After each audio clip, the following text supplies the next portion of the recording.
Bienvenue dans Négatif, le podcast à l'écoute des créateurs et créatrices d'images et de sons. Je m'appelle Thibaut Elie et aujourd'hui ce n'est pas de cinéma dont nous allons discuter, mais de théâtre.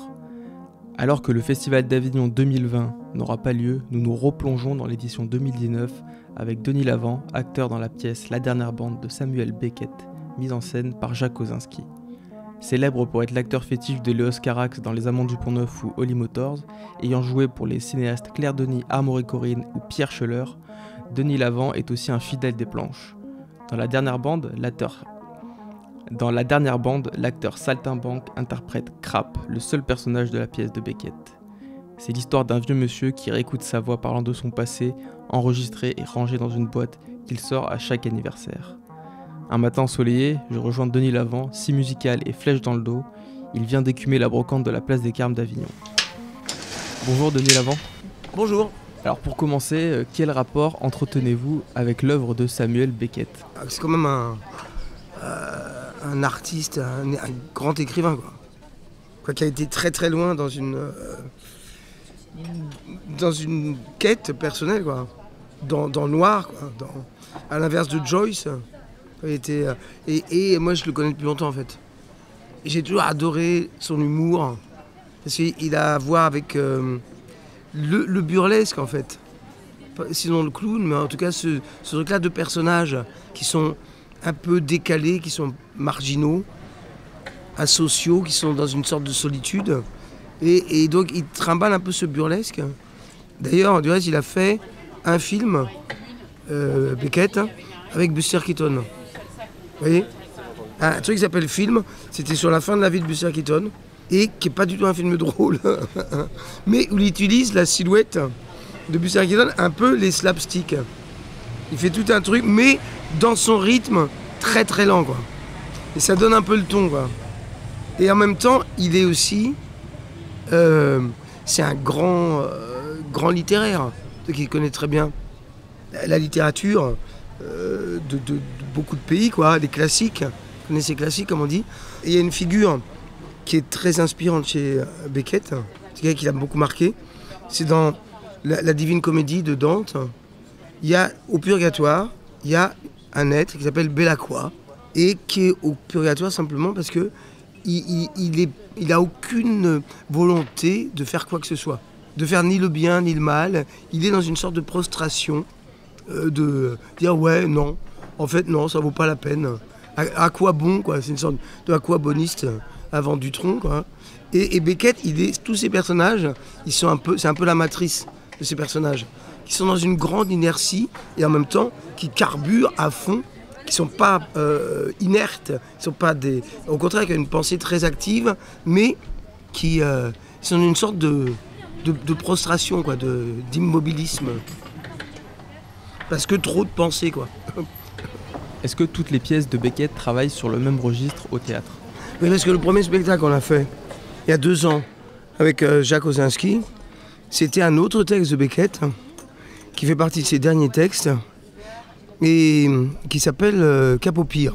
C'est vraiment ses derniers textes, c'est pas un texte de théâtre, qui est une sorte de long tissu, d'une sorte de navigation, et qui commence... Et là, du coup, comme il n'y avait pas de didascalie, c'était pas fait pour le théâtre, donc comme les ayants droit de Beckett sont assez scrupuleux par rapport à leurs engagements, par rapport à l'œuvre de Beckett, donc on avait fait ça de façon minimaliste, c'est-à-dire j'étais carrément debout sur une sorte de carré blanc qui s'illuminait, debout face au public, et pendant 1h30, sans bouger, et à défiler le texte, il dit « encore », dire « encore », soit dit encore, tant mal que pis encore, jusqu'à plus mèche encore, etc. Jusqu'à plus mèche encore, quoi. Et ça s'appelle Whose Word Who. Ça, je suis très mauvais en anglais, excusez-moi. Mais en fait, c'est un texte qu'il a écrit en anglais pour le coup, qu'il n'a pas traduit lui-même. Et c'est vraiment dans ces 3 derniers... Mais m'a vu le mal dit, Cap-au-Pire, Soubresaut. Et ça vraiment, c'est un engagement, une navigation très crépusculaire, quoi, vers le néant. Et donc là, on était pour le coup dans un vrai immobilisme, mais seulement avec la parole qui était présente tout le temps, quoi. Qui donc aussi la pensée, quoi. Et là, c'est un autre c'est un autre mode par rapport à la dernière bande. C'est-à-dire, en fait, il y a très peu de paroles directes. C'est très limité. Il doit y avoir 4 pages de paroles. C'est-à-dire, quand il cherche la bande, quand il cherche dans le dictionnaire, et puis la fin, quand il se met à enregistrer. Donc, c'est très, très court. Et tout le reste, c'est presque un acte muet, quoi. Et pour moi, ça me dérange pas, quoi. Et effectivement, on a choisi, c'est-à-dire tout ce qu'on joue avec ce qu'on a défini dans la mise en scène avec Jacques Kosinski, c'est quand même exactement ce qui est inscrit par Beckett. Sauf qu'on a pris le parti, la proposition de Jacques, c'est de vraiment jouer chaque chose, chaque moment concrètement, pas essayer d'aller dans une fluidité ou un naturalisme. C'est-à-dire là, Crap demeure un moment immobile, donc on le joue à fond, c'est le début, pousse un grand soupir, regarde sa montre, farfouille dans ses poches. Vous voyez, et là par exemple, de la même manière, il sort une banane, sort une grosse banane, l'examine de tout près, referme le tiroir à clé, remet la clé dans sa poche, se retourne, s'avance jusqu'au bord de la Seine, s'arrête, caresse la banane, l'épluche, laisse tomber la peau à ses pieds, met le bout de la banane dans sa bouche et demeure immobile, regardant dans le vide devant lui. Donc c'est ces moments qu'on a choisi de jouer complètement, quoi. De les prendre. Et du coup, ça installe vraiment un rapport au présent pour le spectateur. C'est pas un acte, parce que ça peut jouer de façon beaucoup plus ramassée, comme généralement ça peut durer 3 quarts d'heure cette pièce. Ces moments, est-ce que vous les allongez en fonction des représentations ou peut-être qu'ils sont fixes? Ils sont fixes, oui et non. C'est-à-dire à partir du moment où je commence par me taire et être dans l'immobilité, il y a le rapport au temps qui devient complètement subjectif. Donc, mais finalement, comme on les a définis en répétition, en mettant des paramètres, c'est-à-dire en disant « Ah oui, tu peux durer encore plus » ou « Oh là, c'est commence à faire un peu long, quoi ». Et donc, à mon avis, il y a organiquement, pour moi, à force de le jouer, il y a un peu une mesure. C'est-à-dire la pièce, elle dure sensiblement à peu près le même temps chaque fois, quoi. Et donc j'ai un peu cette notion-là. Mais c'est vrai que c'est particulier au début, et puis ces moments-là de prostration, parce que j'ai pas de... À quoi pensez-vous à ces moments-là face au public? À tout.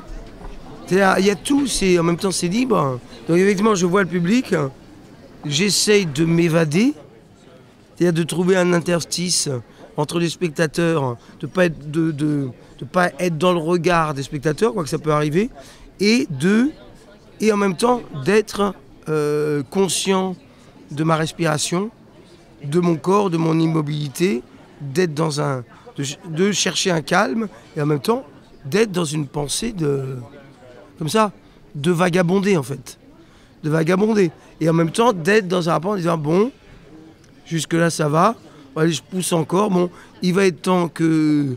Et puis de laisser venir la cessation de ce moment-là, quoi, le soupir. Mais oui, c'est ouvert, c'est d'être là, puis de s'absenter, puis d'être là, quoi, un peu comme mais de chercher, en fait, cette qualité de moment qu'on peut éprouver, qu'on peut vivre vraiment, généralement, quand on est seul. On peut rester, souvent rentrer dans une pensée et s'en foutre de ce qu'il y a autour. Sauf que là, effectivement, je suis conscient qu'il y a... 150 regards qui sont braqués sur moi, quoi. Qu'avez-vous compris du personnage de Crap? Est-ce que vous l'avez peut-être interprété à votre manière? Moi, comment ça? C'est pas une question de le comprendre, quoi. De toute façon, c'est interactif. Généralement, une partition, un texte comme ça, moi, je me déplace vers le personnage. En fait, ce que donne Beckett dans la bande enregistrée et dans ce qu'il va l'enregistrer, c'est des éléments qui concerne la vie de ce personnage, dans l'état de ce personnage, dans l'état de solitude, et puis en fait, on trouve un personnage, là, au moment de la pièce, il fête son anniversaire, c'est un rituel d'anniversaire, en fait. Parce que chaque fois, pour son anniversaire, depuis des années, il écoute une bande, une vieille bande qu'il a enregistrée, il en enregistre une. Et là, c'est 69 ans. Et il écoute une bande qu'il a enregistrée 30 ans auparavant. Où il parle d'une bande qu'il a lui-même enregistrée 12 ans auparavant. Donc 42 ans auparavant. Donc ça fait part de trois moments de sa vie, en fait. Donc ça donne ça. En fait, le tout, ça raconte quelque chose d'une tranche de vie, d'une grande période de vie d'un personnage, donc d'une personnalité, et qui avance. Et en même temps, ce qu'il y a de particulier avec la bande enregistrée, c'est que la voix enregistrée, elle remet dans un présent. Et donc c'est ça, c'est un écho d'un présent d'une autre époque par rapport et il est toujours, comment dire, dans une attitude critique en étant plus âgé par rapport à ce qu'il a enregistré les années d'avant, quoi. Donc c'est particulier. Pour moi, je me déplace vers ce personnage. Je suis pas crappe. Je suis à l'affût de... comment dire, déjà, le travail le plus important, c'était d'enregistrer la bande. De rendre crédible cet enregistrement d'un type de 39 ans. De faire vraiment la différence. De trouver une énergie, un rythme, une sorte d'aplomb, même de prétention un petit peu, qui est autre que celle qu'il a à 69 ans. Donc c'est 2 étapes déjà à gérer. Ensuite, effectivement, pour moi, c'est de rentrer dans un rythme qui est décrit par Beckett. En fait, moi, je me mets au service de la partition. C'est-à-dire, il dit qu'il voit mal, qu'il entend mal et qu'il a une démarche laborieuse. Et donc, je me suis appliqué à faire ça. Et pour ce fait, par exemple, un truc qui est absolument concret, qui paraît idiot, mais c'est comme ça que je travaille. J'ai trouvé des chaussures dans une brocante à Paris, des vieilles chaussures de l'armée américaine, comme des chaussures que je disais sur le... Et je me suis dit, ah voilà, c'est exactement ça qu'il me faut.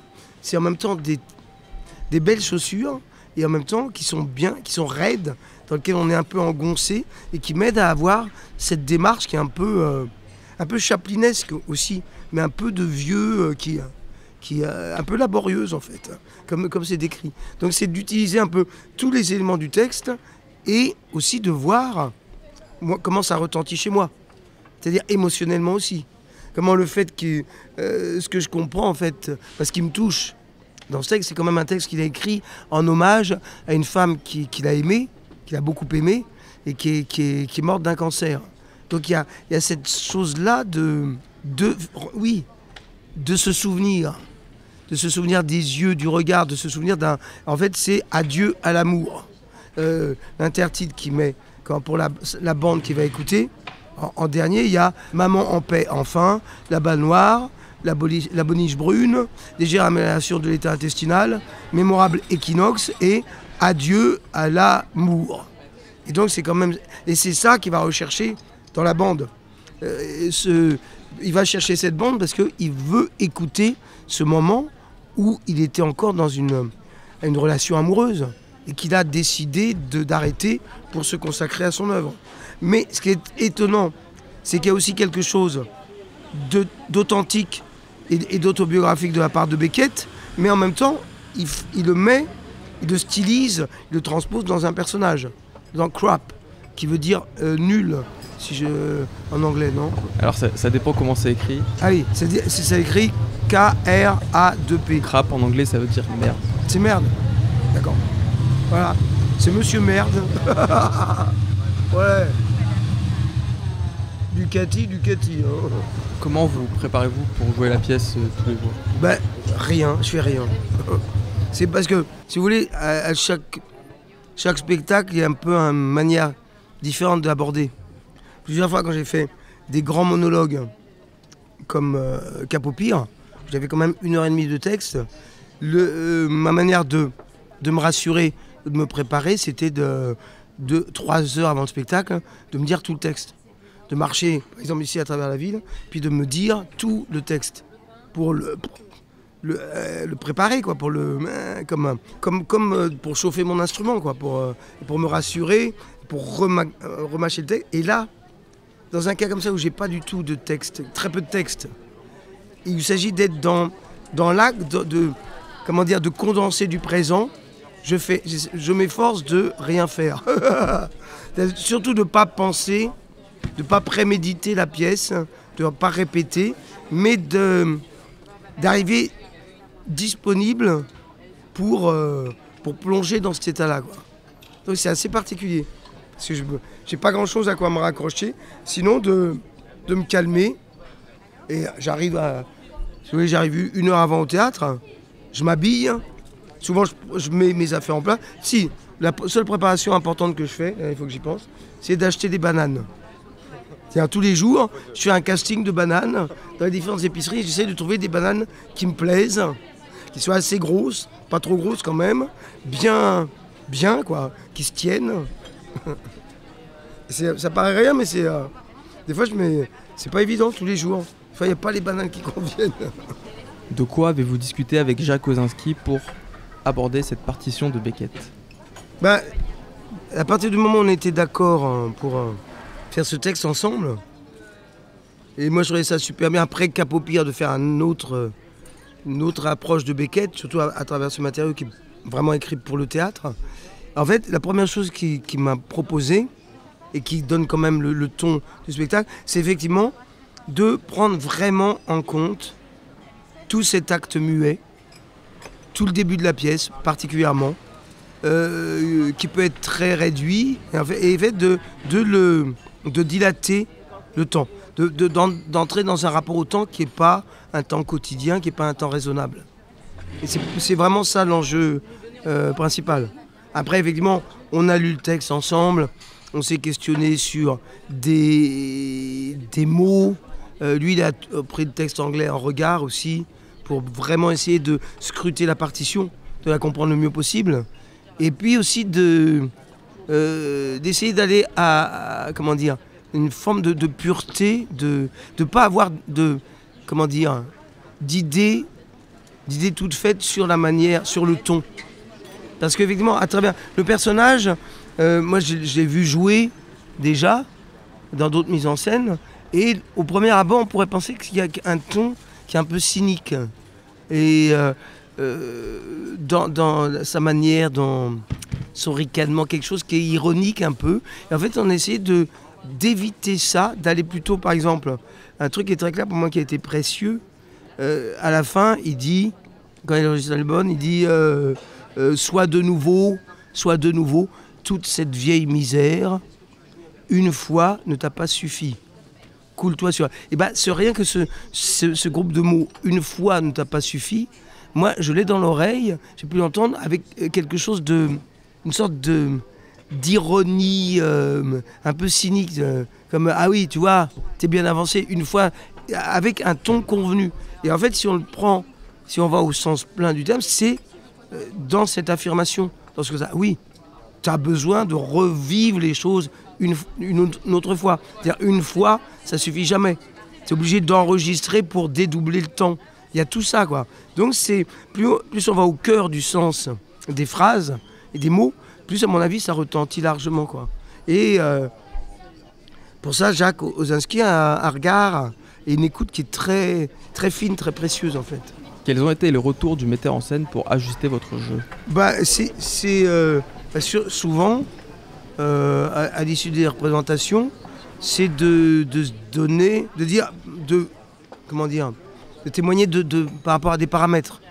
De dire, par exemple, là, ça a été un peu vite, ou c'est pas assez, ou l'enregistrement, il est pas assez intime. C'est vraiment ça, d'essayer de... Parce que c'est délicat, quoi. On a, dans cet exercice solitaire, le danger, c'est d'avoir peur d'ennuyer les gens, donc de raccourcir les pauses, ou de théâtraliser. C'est-à-dire de jouer plus pour le public que particulièrement, et puis il y a des paramètres qu'effectivement, de vraiment plonger dans un exercice solitaire, c'est-à-dire dans l'écoute, d'être au premier degré de l'écoute.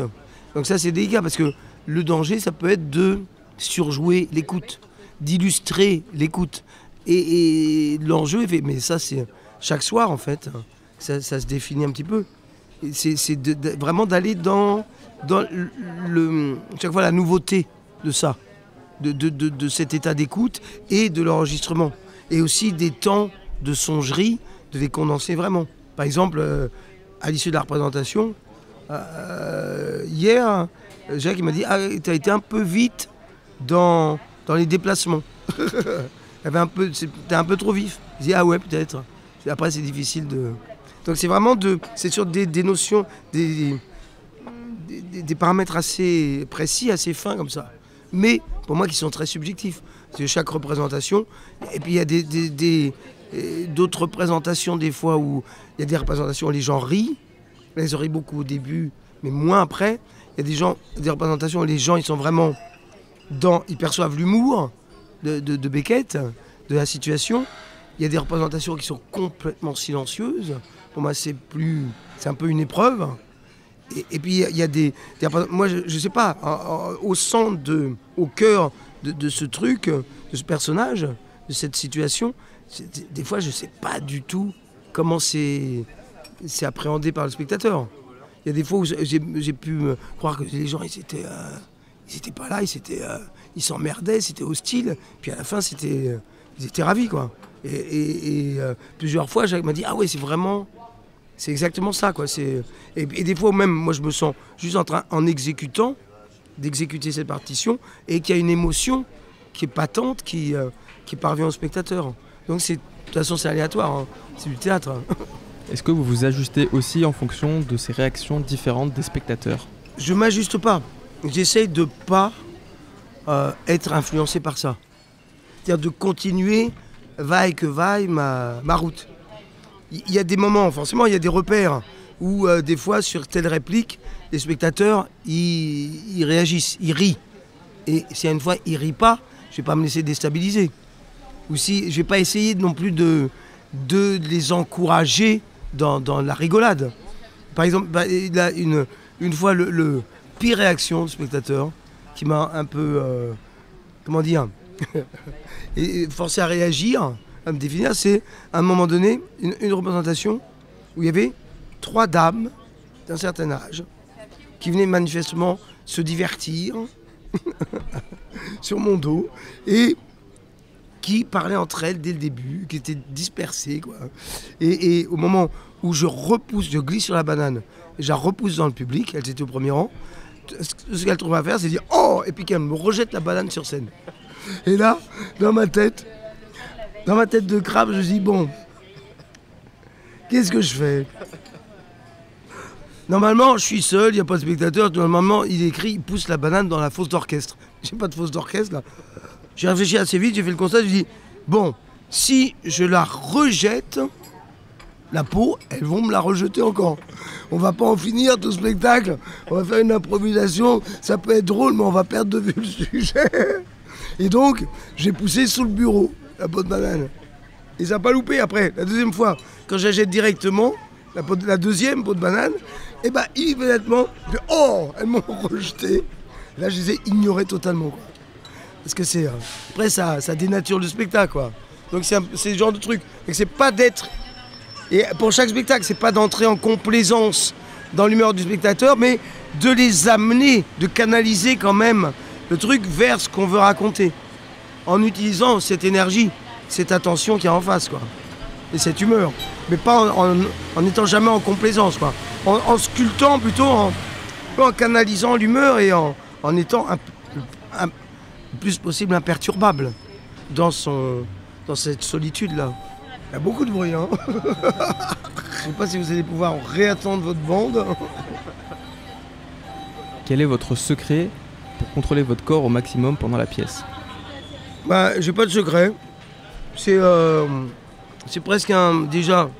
Moi, j'aime quand même, avec ma pratique et ma formation, j'ai quand même une maîtrise physique qui est assez qui est bonne, j'ai beaucoup travaillé sur le mime, l'acrobatie, la danse, donc j'ai une conscience de mon corps qui est assez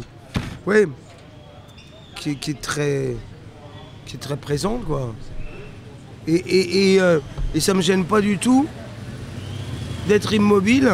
Après c'est un exercice mental, c'est d'accepter l'immobilité, c'est pas de se contraindre, c'est brusquement de partir là-dedans quoi. Forcément des fois, et donc c'est aussi, tout part de la respiration quand même. Moi je fais pas de yoga, j'aime pas ça, le truc que la respiration forcée, mais je suis conscient de trouver du calme en moi, et puis en fait c'est quand même tout le temps relié par l'imaginaire. À partir du moment où ça continue à s'agiter, à bouger dans ma tête, Donc être dans une dynamique, c'est quand même être dans l'immobilité, de rester dans une dynamique de pensée, ou même physique. C'est pas d'être affaissé, c'est d'être là. Et tout est tenu par le regard, par ce qui est encore qui est en mouvement, c'est-à-dire la pensée. Donc c'est réduire le mouvement général, physique, à un mouvement interne, y compris avec la respiration, quoi. Et voilà, c'est pas un secret, c'est juste d'en avoir conscience, quoi. C'est comme ça que je pratique. Est-ce que vous venez chaque année au Festival d'Avignon ? Non, mais c'est pas systématique. J'y vais depuis longtemps, depuis le début des années 80, où j'ai fait de la Commedia dell'arte, j'ai été dans le in, j'ai été dans le off, j'ai été un peu... j'ai bien arpenté la ville, quoi, et les théâtres, hein. Et j'ai vu, un peu évoluer le festival aussi. Mais j'y vais quand on me demande, en fait. Quand la production dans laquelle je suis... j'appréhende un peu, mais en même temps, je suis toujours content d'y être. Parce que j'aime bien cette ville. Et bon, après, je trouve que le festival, c'est devenu une sorte de chose, de boursouflure terrible. Mais bon, des fois, ça peut m'agacer, ça me met en colère. Déjà, le hiatus indécent qui est entre l'abîme qui est entre le in et le off, entre le privilège, le confort, l'argent qui est mis dans le in et dans des lieux qui sont utilisés qu'une fois par jour pour un spectacle, et de la manière dont dans le off, les salles reçoivent une dizaine ou une quinzaine de spectacles par jour, qui est une sorte de succession comme ça, on n'a pas le temps de s'installer, quoi. Et c'est pas le même régime, et tout le monde est en train d'afficher, de tracter. C'est pas dans le même truc, en faisant le même métier, il y a deux régimes différents, quoi. C'est un peu pour moi, c'est un peu un reflet de la société dans laquelle on est aussi. Cette distinction, voire ce fossé entre le in et le off, est-ce que c'était pas déjà présent ça a toujours été comme ça, mais je trouve que l'abîme s'est accru entre le in et le off. Ouais. Ça aurait pu, pour moi, j'aurais rêvé à un moment donné de remettre ça en question. À un moment donné où il y a eu des grèves très intenses pour les droits des intermittents en 2003. Mais en fait, ça a été détourné. Le propos a été détourné, le festival a été clos. Et on a vraiment complètement noyé le poisson. Alors que pour moi, c'était exactement là qu'il y avait un problème à régler. De trouver un statut équitable par rapport à l'ensemble du festival. Donc forcément, le in, il y a des produits. En fait, là où je trouve que ce qui est un peu dommage, c'est que le festival est entré dans un truc de plus en plus commercial. C'est-à-dire de vanter des produits qui sont mis en valeur. C'est-à-dire la plupart des spectacles du in, de toute façon, ils sont joués, ils sont achetés, ils sont vendus. C'est des spectacles qui vont tourner. Dans le off, c'est la foire, où il y a des spectacles comme le mien, effectivement, qui sont déjà amenés à être joués ailleurs, et des gens qui viennent trouver des acheteurs, qui viennent proposer leur travail, leur création. Et donc qui en sont souvent pour leur argent. Et après, c'est pas tout à fait... tout le monde n'a pas les mêmes chances, quoi. Moi, j'ai de la chance parce que j'ai fait du cinéma. Donc j'ai une image un peu médiatique. Et forcément, les gens, ils vont venir voir ce que je fais au théâtre aussi pour ça. J'ai pas besoin de tracter, forcément. Il y a quand même mon nom qui parle. Et le travail que j'ai fait auparavant. Puis il y a des gens qui sont complètement inconnus, qui sont obligés de faire la retape. Et le off, c'est en même temps étrange, monstrueux, et en même temps c'est drôle. C'est qu'on retrouve toute la palette possible du spectacle vivant. Il y a aussi bien du stand-up que des pièces très intellectuelles, des pièces baroques, que des trucs très amateurs. Il y a vraiment tout le panel possible. Donc en même temps, ça peut, quand je vais à Avignon, ça me révolte un peu. Et en même temps, une fois que j'y suis, je trouve ça marrant. Je trouve qu'il y a quand même une sorte de chose qui est très aimable, en tout cas, qui circule, qui est assez solidaire et fraternelle, qui circule parmi les gens du off. Et ça, c'est ça qui est chouette. Avez-vous le temps d'aller voir des spectacles du festival ? J'ai pas été voir grand-chose. Non, parce que comme je joue... J'ai été voir un ami, j'ai été voir des amis surtout. Parce qu'il y a tellement de gens qui ont envie que je vienne voir le spectacle. J'ai été voir un ami qui s'appelle Ovnatan Abedekian, qui joue au Girasol, un spectacle qui s'appelle Europa, d'après un auteur qui est mort récemment, que j'ai découvert, ce qui m'a fait découvrir, qui s'appelle Aziz Chouraki, qui est vraiment intéressant. Il fait une sorte de solo avec un musicien, il fait plein de personnages. J'ai été voir des amis qui sont sur la Barthelas, les Baladins du Miroir, une troupe foraine belge avec qui j'ai travaillé quand j'étais môme. Donc je vais les voir, c'est un peu la famille aussi. J'ai été voir un truc très bien, un couple qui fait un truc de trapèze, de portée de trapèze autour d'Éric Satie, qui sont près du musée Calvet, dans un musée qui s'appelle L'Heure Séculaire, très très beau, que j'ai eu à 7h du matin, mais ils jouent à 9h aussi le soir. Et un truc qui m'a épaté, ils ont terminé hier. C'est une compagnie de trapèze volant et qui font un spectacle. Le titre c'est en anglais, s'appelle Hurt Me Tender, n'est-ce pas? Allez l'accent. Et ils font du cirque, quoi. Trapèze volant, très très performant, mais tout ça est mis en scène dans une humeur rock. C'est-à-dire, c'est pas qu'une performance circassienne, c'est vraiment, ils jouent quelque chose et ils tiennent une sorte de densité, de jeu un peu inquiétant, de voyou un peu genre West Side Story un peu, je dis très mal ça, West Side Story, mais sans la musique, sans le côté chorégraphié, un peu un truc de bas-fond un peu. Le truc en plus avec, il commence au sol. Et le rapport entre les corps des porteurs qui sont des masters et les voltigeurs qui sont tout flués. Et il y a une sorte de jeu comme ça, d'agression, de tendresse, d'étreinte, de baston. C'est très très beau, quoi. Ils le tiennent admirablement, je trouve. Et à travers ça, ils font des trucs de trapèze volant, quoi. Des figures qui sont quand même très périlleuses. Et j'ai trouvé ça admirable. Si vous n'allez pas voir des spectacles la journée, qu'est-ce que vous faites? Je me promène, je rencontre des gens, je mange des huîtres, je vais pas mal au bouquiniste, je me pose. Là, juste ici, quand même, j'avais une lecture à préparer en plus, au Théâtre des Carmes, que j'ai fait le 18, donc ça m'inquiétait un peu, quoi. Et puis, voilà, là, je suis tranquille, je suis presque en vacances. Mais bon, ça me mettait vraiment l'impression, quoi. Une lecture d'un texte qui s'appelle L'acte d'amour, un jeune auteur qui s'appelle Yann Karakio, qui m'a proposé, où je fais plein de personnages. Et qui est un très beau texte, et donc que je tenais vraiment à faire entendre, mais quand même, c'était une sorte de performance, parce que c'était très peu répété, et pour moi, c'était assez risqué comme prestation. Mais j'ai fait, ça s'est hyper bien passé. Donc maintenant, j'ai des journées un peu plus vacantes, quoi. Mais du coup, ça passe vite. C'est quand même toute la journée est sous-tendue par le fait qu'il y a la dernière bande à faire à 9h30. Et donc, il ne faut pas s'énerver. Mais souvent, je bouquine, je tourne, je fais plusieurs tours de ville, je cherche des bananes, je me nourris, je rencontre des gens. Voilà. Il y a plein de choses à faire, quoi. Selon vous, quelle serait la bonne raison d'aller voir la dernière bande? Comment dire? Pour moi, c'est de trouver un écho à son propre passé. Parce qu'en fait, c'est à ça que ça ramène. Moi, c'est à ça que ça me ramène. À n'importe quel âge qu'on ait, on n'a pas besoin d'avoir 69 ans, c'est brusquement d'avoir cette conscience-là de, comment il dit, toute cette misère.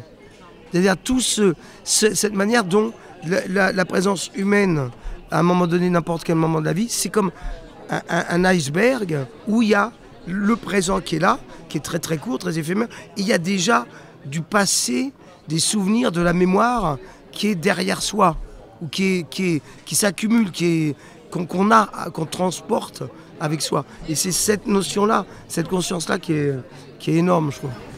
Et enfin, pour finir, quel texte de Beckett conseillez-vous pour découvrir cet auteur?